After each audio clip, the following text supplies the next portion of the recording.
The Word of God is alive and powerful, sharper than any two-edged sword, piercing even to the dividing asunder of the soul and spirit, and of the joints and the marrow, and is a critic of the thoughts and intents of the heart. All Scripture is God-breathed, and is profitable for doctrine, for reproof, for correction, for instruction in righteousness, that the man of God might be mature, thoroughly furnished unto all good works. Study to show thyself approved unto God, a workman that needeth not to be ashamed, rightly dividing the word of truth. Isaiah 45:12-13 says, I have made the earth and created man on it. I, by hands, stretch out the heavens, and all their hosts I have commanded. I have raised him up in righteousness, and I will direct all his ways. He shall build my city, and let my exiles or exiles go free, not for prize nor reward, says the Lord of hosts. Isaiah 55:10-11. For as the rain comes down and the snow from heaven, and do not return there, but water the earth, and make it bring forth and bud, that it may give seed to the sower and bread to the eater, so shall my word be that goes forth from my mouth. It shall not return to me void, but it shall accomplish what I please, and it shall prosper in the thing for which I sent it. Psalm 59:16. You have been my defense and refuge in this day of my trouble. Isaiah 54:10. For the mountains shall depart and the hills be removed, but my kindness shall not depart from you, nor shall my covenant of peace be removed, says the Lord, who has mercy on you. Deuteronomy 15:10-11.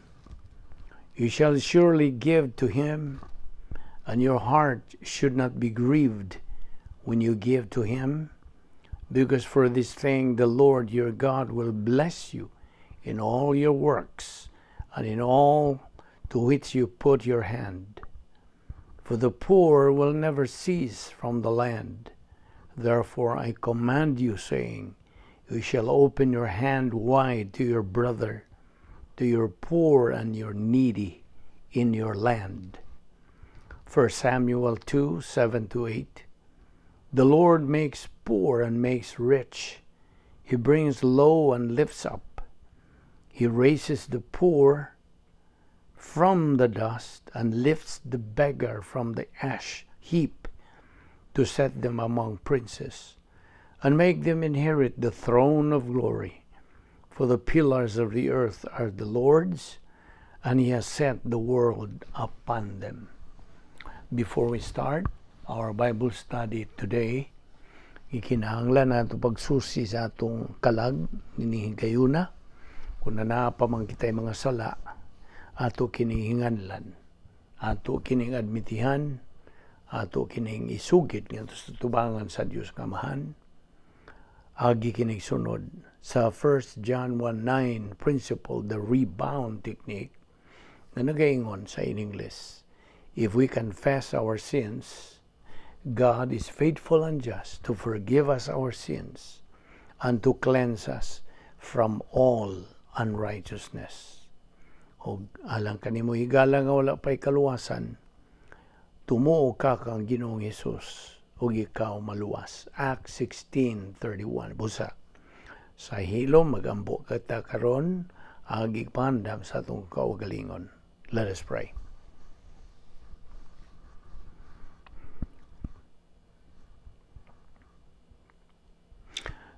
Ama na mo nga langit, no, nagapasalamat kami kanimo ni ining imong pagdala ka namo ning dapita sa mga sapa, kini timailhan nga ikaw nagalihok pagayon imong grasya sa among kinabuhi.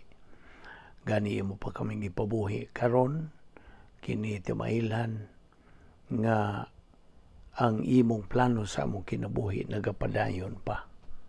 Salamat o Diyos nga imong pa kaming ipabuhi hangtod ni gayuna. Pinagi lamang kini sa imong gugma, sa imong grasya.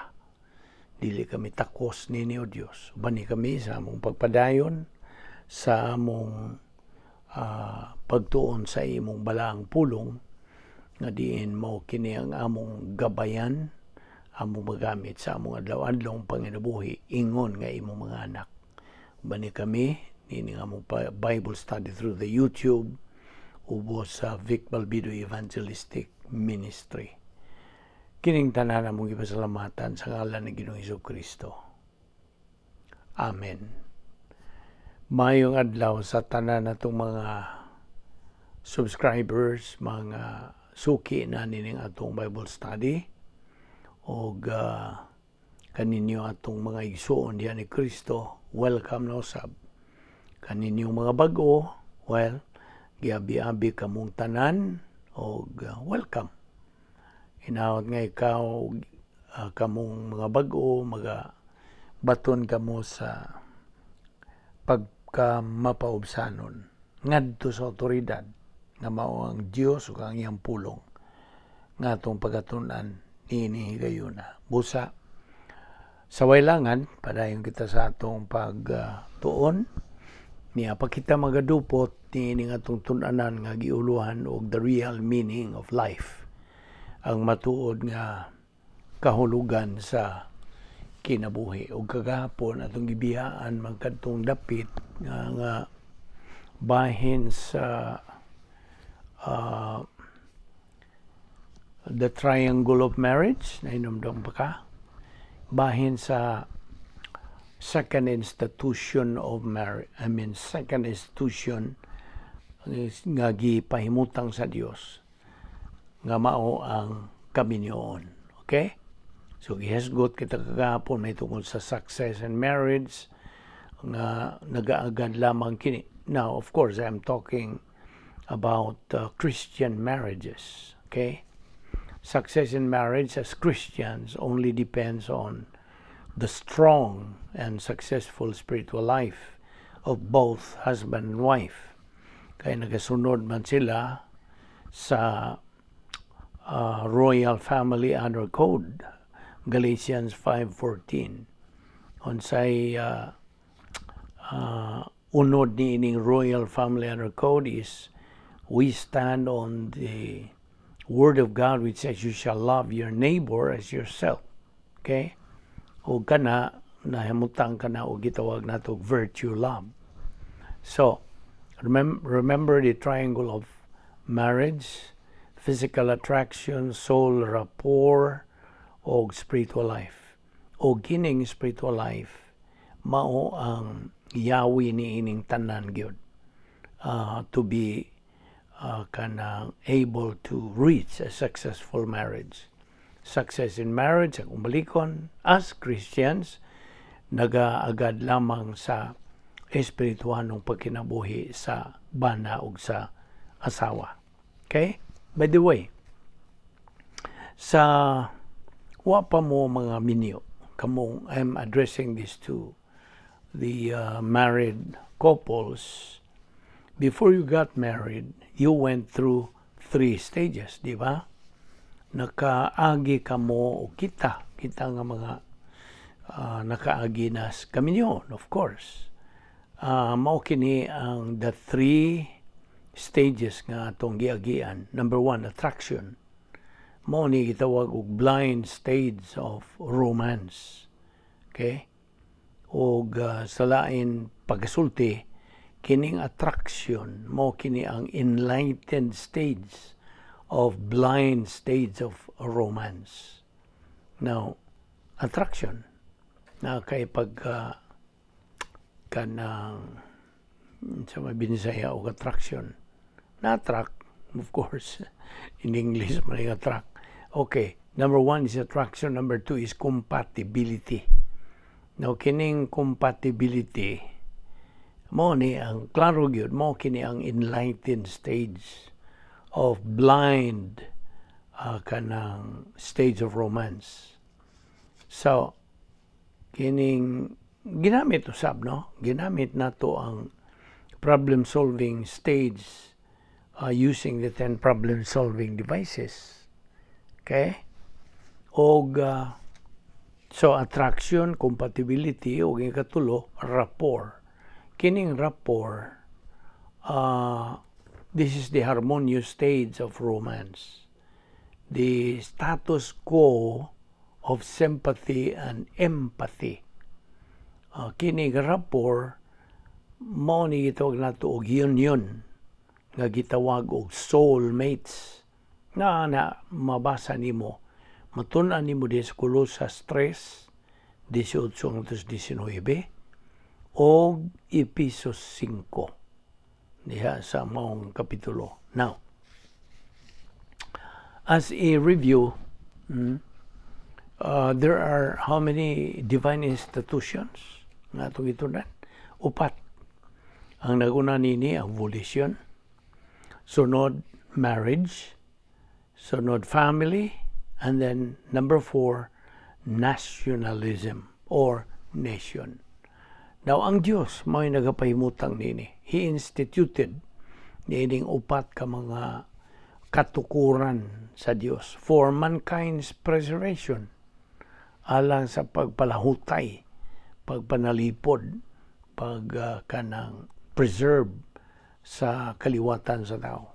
Now, naghisgot kita din bahin sa mga magtotoo nga dunay virtue, morality. Okay? We are talking here about believers who have virtue, morality. Tungod kay alang sa mga di magtotoo, they only have human morality. Gusto? Mauraman ang ilang magamit. Human morality. Mao kanay diferensya, mao kanay nakalahi tali sa mga magtotoo o sa mga dili magtotoo. Now, alang ka na itong mga magtotoo, there are 3 stages in romance. Physical attraction, compatibility, and soul rapport. Mao ni atlang ka na itong mga magtotoo ni. Now, okay, ablihin imong Biblia diha sa Colosas Kapitulo 3, versikulo 20. Colossians 3:20. Nagaingon kini. Ang gihisgutan ni ini mao ang mga anak, children. So, mao kini ang versikulo. Children, be obedient to your parents in all things, for this is well-pleasing to the Lord. Now, again, agi og paglabas sa itong kanang panumduman.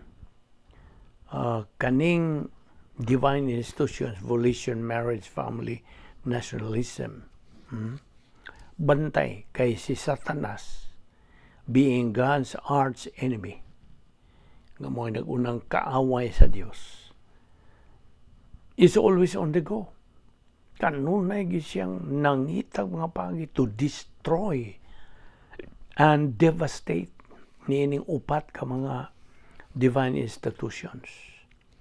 Now, aron nga kita magmaalinggaton, discerning, in order to be discerning as Christians, o atong masayran unsa o atong maklaro unsay pulong sa Diyos bahin ini, we are to obey God's mandate. Diya sa 2 Pedro 3:18, you see, mao ni ang Yahweh nini, grow in grace and in the knowledge of the Lord Jesus Christ. Of course, this is the step to be able to reach that point of discernment, nga makaalinggat kita dayon, kanang matikod kita dayon nga as Christians, ug unsa ang pulong sa Dios bahin ini, unsay gisulti sa Dios, unsay pahimangno niya, o mao na ang Yahweh lagi nini mao ang paggamit sa 2 Pedro 3:18. Atong hinumduman nga kining 4 ka mga divine institutions have been formulated by God Siya ay nagapahiluna niini. Siya ay nagapahimutang niini for the preservation of mankind. Now, niining upat ka mga divine institutions, there are authorities to be followed. Doon ay mga otoridad na kung bahin sa atong kabubuton, unsa may otoridad, it is our own selves. Basta, atong kaugalingon, kita ang otoridad.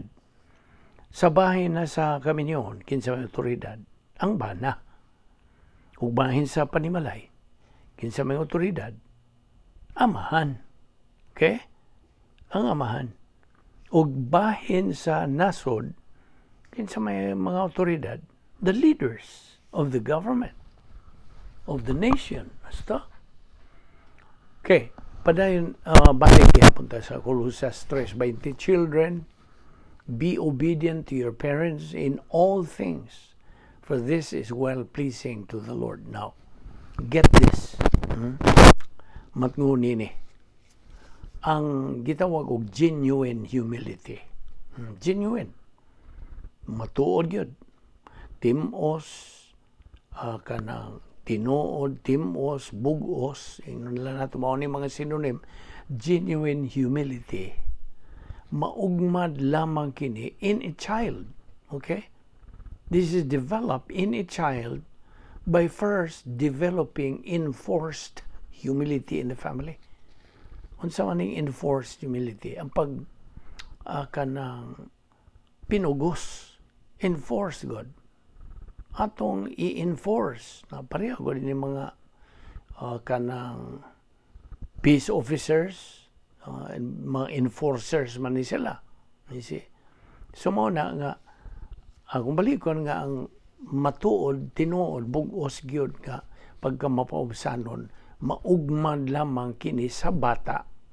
Pinaagi sa pag-ugmad ni ining pagpugos nga pagka mapaubsanon in the family. Principle. Ang prinsipyo gid niini mao kini. The way up is the way down. Ang agianan ngadto paingon sa taas mao kining niya sa ubos.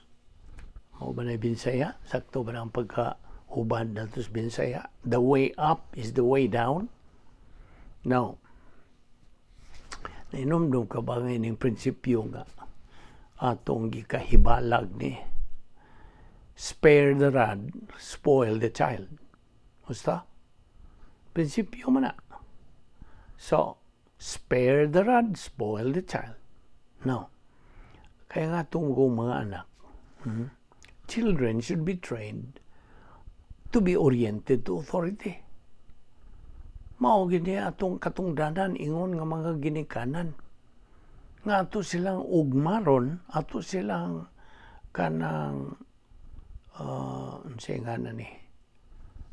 disiplinahon nga sila ma-oriented, makanang maka-ugmad sila sa pagtahod o otoridad. Kayo ni ay prinsipyo. O kini ma-apply, kini ma-aplikar ni ining atong gubot nga panahon. Gubot na kayo ang kalibutan. O dinhi sa Amerika. Na mga kagubot diha, kagubot dito. Now, kini ma-apply. Kini bang mga nagaprotesta, kaning mga rioters, mga looters, ni ay prinsipyo. Authority without freedom is tyranny. But freedom without authority is anarchy. Nakuha niyo? Akong balikon. Authority without freedom is tyranny. But freedom without authority is anarchy. Na unsa man ning tyranny? Ang nagaingon sa Binisaya pagod ni, ang otoridad nga way kagawasan o sa panlupig, pagdaog-daog. Gusto?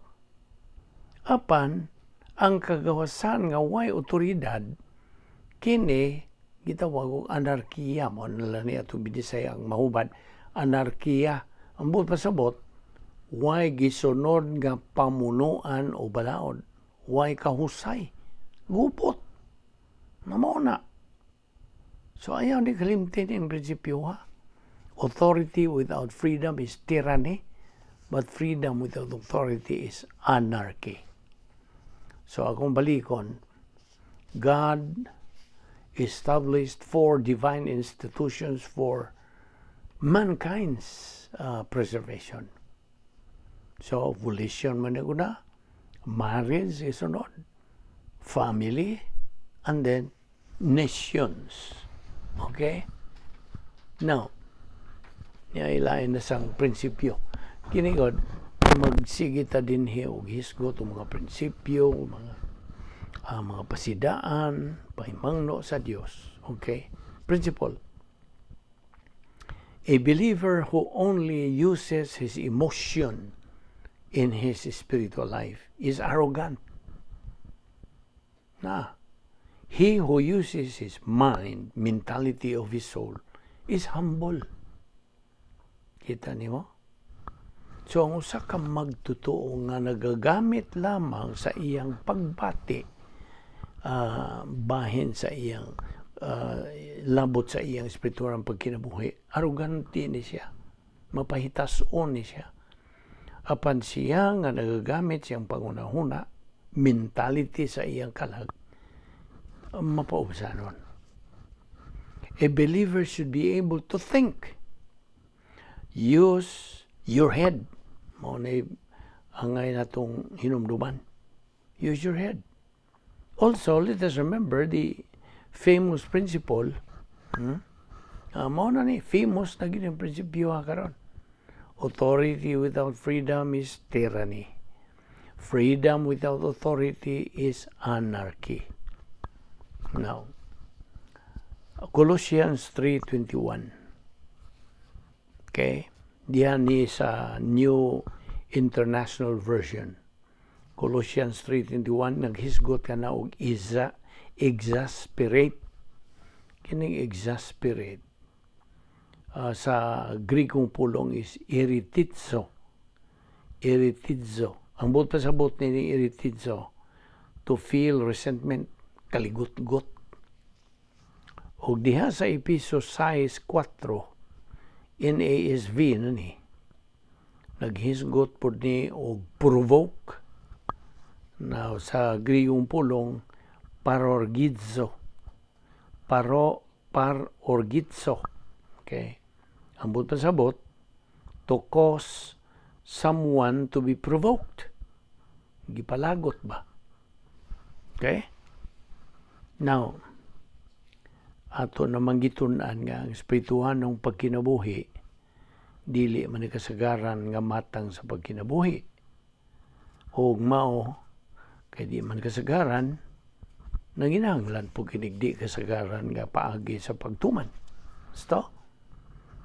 Ato namaning gibalik-balik yun na I hope nga nasilsil na po din mo. And the supernatural way of life is through the faith rest life. Mao ni ang paagi. Faith rest life. Panginabuhi kini nga may pagtuo nga nagdala og pahuway. So the faith rest life can only be lived asa sud lang sa gahom sa Dios. Dapit nga may gahom sa Dios, God's power sphere. Unsa atong tawag nini? Operational divine dynasphere.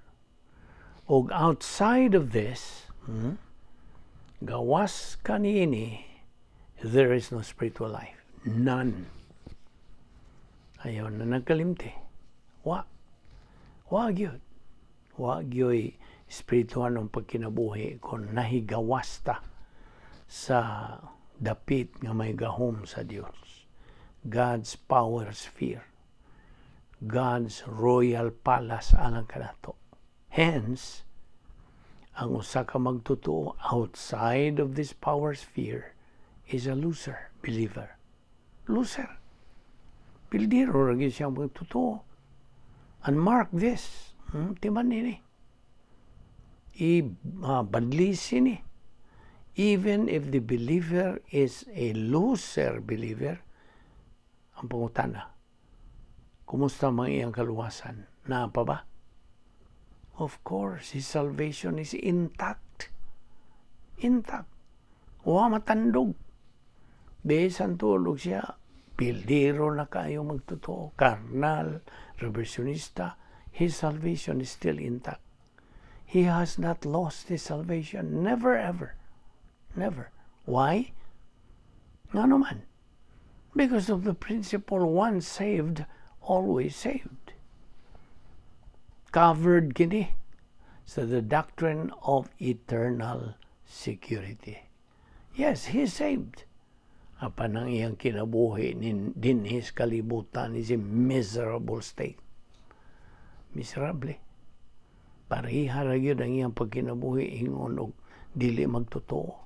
He is just living like an unbeliever. Apan intact ang iyang salvation, ha? Ayaw gyud nakalimti. Now, he can only expect na karon ang iyang kahimtang nga karnal, reversionista, wa na gyud pagpanumbaling sa mga espirituhanong mga butang. Wala na. Kalibutano na gyud siya. Okay? Cosmic na gyud mo na gitawag sa uban. Cosmic na gyud siya. Now, unsa may ma-expect niya? Of course. You cannot expect blessing or unsa, prosperity or success sa iyang pagkinabuhi ingon nga Kristohanon. He can only expect the following: cursing, adversity, demotion, failure, o guman pa. Mao gyud.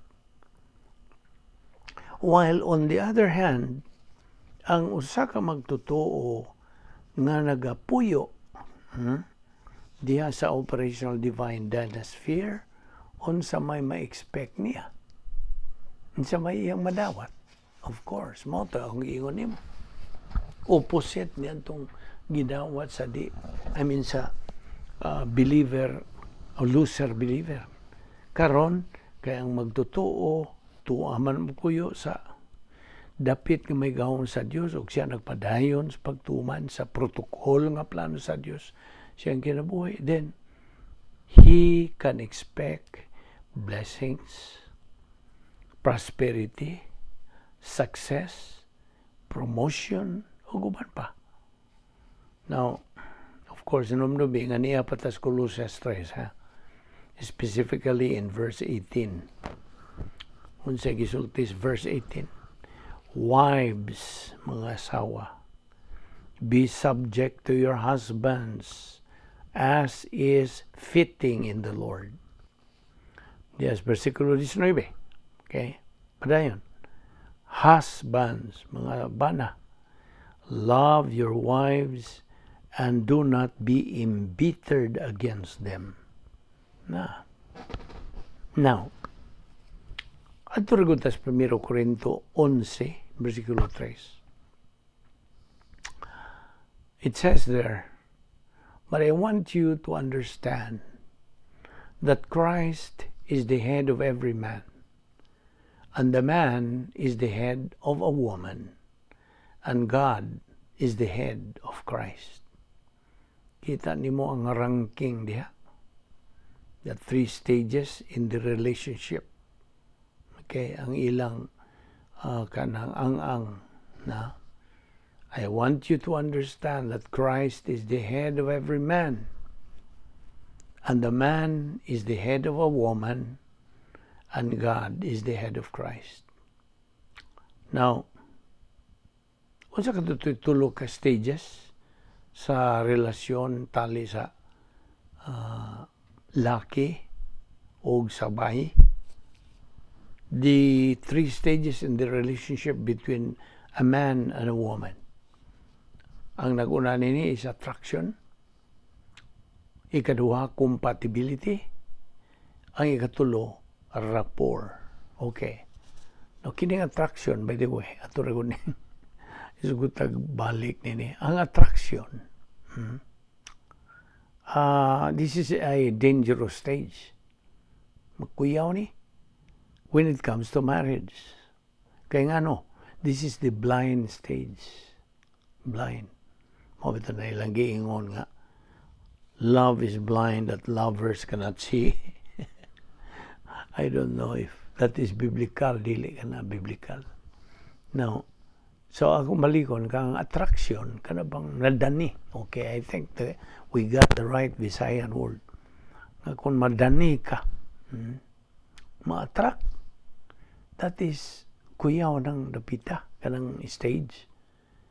Kay, kung bahin na lagi sa kaminyoon, kay mo ni blind stage. O pag kakaila niya, kanang nagkadani nila, ang kanabang giingon nila, o love at first sight. Okay? Now, so attraction stage. Okay? Ikaduha is compatibility.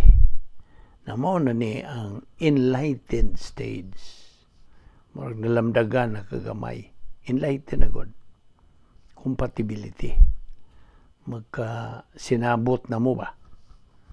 Ang ikatulo nga stage is rapport. Now, kining rapport is the harmonious stage in a man and woman relationship. Harmonious. Marag sinabot na lagi mo. Okay? Now, ang Biblia nagahisgot all about these things for the believer's spiritual well-being and stability. Now, ang virtue, okay, the virtue, kinahanglan maugmad kini in the family by teaching Bible doctrine to children early. Mao nang kinahanglan gyud sa kanang mga bata pag yun ang atong mga kabataan. Bata pang mga kabataan. Of course, kids, okay? Sa mga gagmay pa nga itong mga anak, virtue should be developed there by teaching Bible doctrine to children early. Okay? Kaya abi ni mo, ang panimalay, ang balay, the home, is the very place where a child is being properly molded mentally, physically, o labas tanan spiritually. Now, these and all other spiritual ways for the good of our children make them assets rather than liabilities in society. Mga kanang nga na ni sabi ni saya nga mas mapuslanon, of course. They become assets rather than liabilities in society. But most of all, to make them well-pleasing to the Lord. Magkapahimuot sa Diyos. Gikinahanglan nga sila kanang giyahan gid sila. They will be properly guided by Proverbs 3:5-6 nga nag-ingon, trust in the Lord with all your heart and lean not on your own understanding. In all thy ways acknowledge Him and He shall direct your paths. So, aniya pa man kita sa family relations. Okay? Colossians 3:18 naghisgot ng family relations. Now, ang Proverbs verse 1 verse 8 Proverbs 1:8 nagaingon kani, hear my son your father's instruction and do not forsake your mother's teaching. Now, naghisgot ni family relations gihapon. Ephesians 6:4 fathers, do not provoke your children to anger, but bring them up in the discipline and instruction of the Lord. Okay, ning provoke, sa katutoy Greek word, parorgidzo, kalagot. Now, kanang to cause, ambot pasabot ni ining, correction. Adto tagihapon sa Colossians 3:21. Fathers, do not exasperate your children so that they will not lose heart. Now, kining exasperate toon, sabi ni saya, kini is kasilag. O ang Griegong pulong ini is eritidzo. Eritidzo. Ang buot pasabot sa eritidzo is to cause someone to feel bitter. Okay? So, kasilag. Okay. Now, let us remember that delegated authorities are part of God's 4 divine institutions. Ano sa upat ka mga divine institutions? 4 divine institutions. Volition, marriage, family, nation. So, sa volition, you are your own authority. Sa marriage, husband and wife is the authority. Sa family, parents, okay, are the authority. Nation, government leaders, mo authority. Now, okay, balik gihapon ta sa Colossians 3:21. Naghisgot ni, fathers, do not exasperate your children so that they will not lose heart. Eritizo, exasperate. Now, kining fathers dinhi represent parents, of course. Kining paghisgot og fathers, ang girepresentahan niya na mong kitang mga ginikanan. Kay kitang mga ginikanan na nag-iya ni anang maong responsibilidad. We have that responsibility.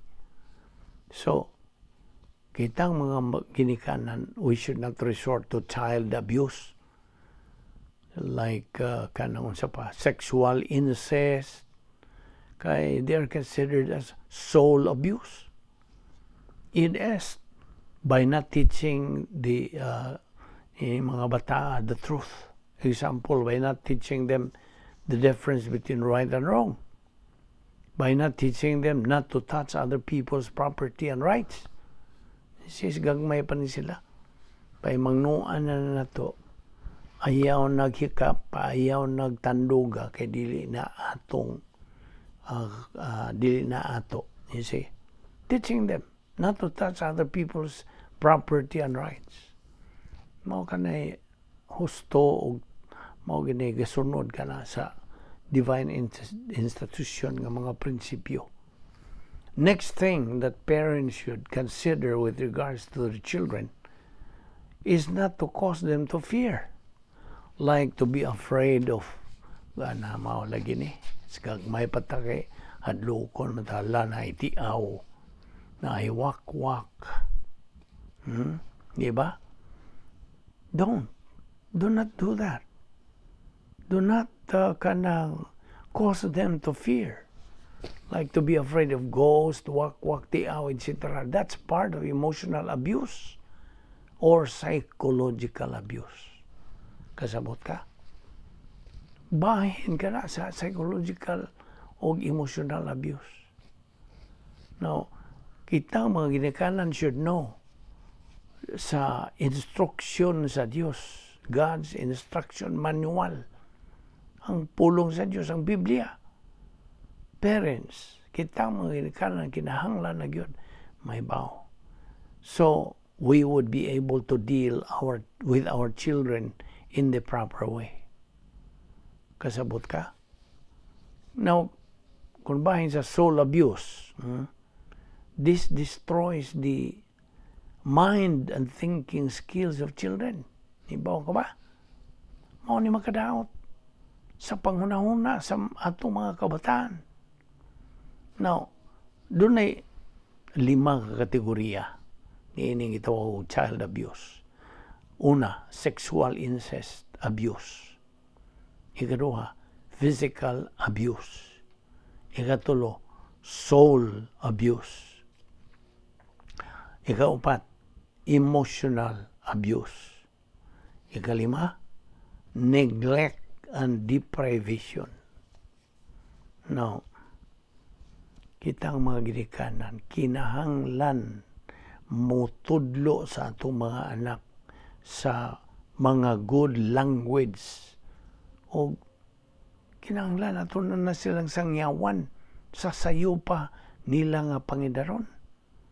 We should evangelize them early. We should teach them good language. Parents should not teach their children by bad language. No, never. Ayaw gyud ikaw ginikanan. Ayaw gyud tun-i. Ayaw tudloing imong mga anak, mga ngilad, mga laway, mga binastos nga mga sinultihan, o kanibang pagpagsyagit-syagit, asinggitan ng imong anak, by yelling, shouting. Ang grabe pag nini, tawgon mo yung mga anak kung demonyo, buang, mga pamalikas. Kining mga punga nga ibungat nga to sa mga anak. Kining mga butang nga bungat. Maka-traumatic sa mga bata. Kasabot ka. They make these things that I am mentioning din make the children traumatic. Mga tarantar na yung taon sila. Nakita niyo? Unsa ka grabe ang epekto niini. So akong balikon kini ayaw na ang taon. Kita mga ginikanan, we should avoid that. Teaching our children bad language by yelling, shouting, by calling them demonyo or buang unsa pamalikasan pa nimo. Di man kini traumatic ni sa mga kabataan. Kasabot ka. I hope na silsil ni mo na. Ayaw na nakalimti. Ato ning ipadayon ugma. Di pa pila ka mga punto di. Ato nilang tiwason una ni. So ayaw kalimti katong upat ka mga divine institutions. Volition, marriage, family, nation. Ang otoridad sa volition, kita. Kita ang kaugalingon, our own self. Ang otoridad sa kaminyoon, husband, ang bana. Sa panimalay, kita ang mga ginikanan, mga otoridad. O sa nasod, government leaders, mga otoridad. So Colossians 3:21, nagaingon, fathers, do not exasperate your children so that they may not lose heart. Eritizo. Ephesians 6, verse 4, fathers, do not provoke your children to anger, but bring them up in the discipline and instruction of the Lord. O dinihita mo hunong nato ipadayon kini ugma o ayaw sipyat sa pagsubay niini, pagsunod niini nga mga butanga kay kini mainungdanon kayo sa atong pagkakristohanon ingon nga mga ginikanan. Magampo ta. The scripture declares God in this manner loved the world that He gave His only born Son, that anyone believing in Him may not perish, but have everlasting life. For God sent not His Son into the world to condemn the world, but that the world through Him might be saved. He that believeth on Him is not condemned, but he that believeth not is condemned already, because he hath not believed in the name of the only begotten Son of God. The Lord Jesus Christ went to the cross. He died for the sins of the human race. He removed the barrier between man and God, so that man can step across into eternal life by trusting in Christ as Savior. And therefore, as you sit there today with your eyes closed, to assure you of privacy, you have the option right now of making the greatest decision of life, the decision that brings you everlasting life, deliverance from the wrath of God to come, the lake of fire, becoming a member of the royal family of God, having righteousness imputed to you permanently. And that is the decision to trust in Christ as your Savior, to believe that He died on the cross for your sins, that the only thing that you have to do to get eternal life, and that's the only thing that you can do to get eternal life, You cannot do anything else. So in response to the question, sirs, what must I do to be saved? The answer came back, believe on the Lord Jesus Christ, and thou shalt be saved. The way to eternal life in faith, or is faith in Christ. Therefore, believe on the Lord Jesus Christ, and thou shalt be saved. Let us pray. Thank you, Heavenly Father, for the grace opportunity of fellowshipping in your word today. May God, the Holy Spirit, motivate and challenge us to continue feeding our soul with your word until we reach the stage of capacity for life, which is the pleroma stage, thus become winners in this present life and in the life hereafter. We pray that what we learn in your word today may become a blessing to our life. This we ask in Christ's name. Amen.